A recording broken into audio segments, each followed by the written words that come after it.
بسم اللہ الرحمن الرحیم۔ دلچسپ سبق آموز واقعہ۔ ایک بادشاہ نے کسی بات پر خوش ہو کر ایک شخص کو یہ اختیار دیا کہ وہ سورج غروب ہونے تک جتنی زمین کا دائرہ مکمل کر لے گا وہ زمین اس کو الاٹ کر دی جائے گی، اور اگر وہ دائرہ مکمل نہ کر سکا اور سورج غروب ہو گیا تو اسے کچھ نہیں ملے گا۔ یہ سن کر وہ شخص چل پڑا۔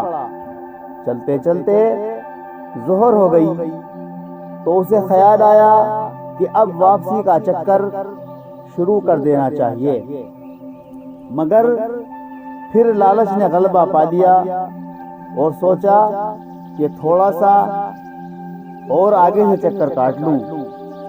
پھر واپسی کا خیال آیا تو سامنے کے خوبصورت پہاڑ کو دیکھ کر اس نے سوچا کہ اس کو بھی اپنی جاگیر میں شامل کر لینا چاہیے۔ الغرض واپسی کا سفر کافی دیر سے شروع کیا۔ اب واپسی میں یوں لگتا تھا جیسے سورج نے اس کے ساتھ مسابقت شروع کر دی ہے۔ وہ جتنا تیز چلتا پتہ چلتا سورج بھی اتنا تیزی سے ڈھل رہا ہے۔ عصر کے بعد تو سورج ڈھلنے کے بجائے پگھلنا شروع ہو گیا۔ وہ شخص دوڑنا شروع ہو گیا کیونکہ اسے سب کچھ ہاتھ سے جاتا نظر آ رہا تھا۔ اب وہ اپنے لالچ کو کوس رہا تھا، مگر بہت دیر ہو چکی تھی۔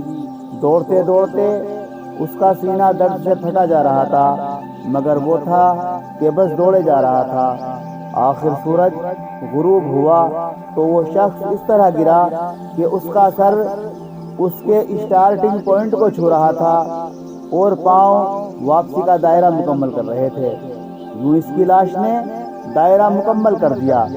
جس جگہ وہ گرا تھا اسی جگہ اس کی قبر بنائی گئی اور قبر پر خطبہ لگا دیا گیا جس پر لکھا تھا اس شخص کو ضرورت بس اتنی ساری جگہ کی تھی جتنی جگہ اس کی قبر ہے۔ اللہ پاک نے بھی اسی طرح اشارہ فرمایا ہے، والعصر ان الانسان لفی خسر۔ آج ہمارے دائرے بھی بہت بڑے ہو گئے ہیں، چلیے واپسی کی سوچتے ہیں۔ اللہ پاک ہمیں موت سے پہلے موت کی تیاری کی توفیق عطا فرمائے اور خاتمہ بھی خیر فرمائے، آمین۔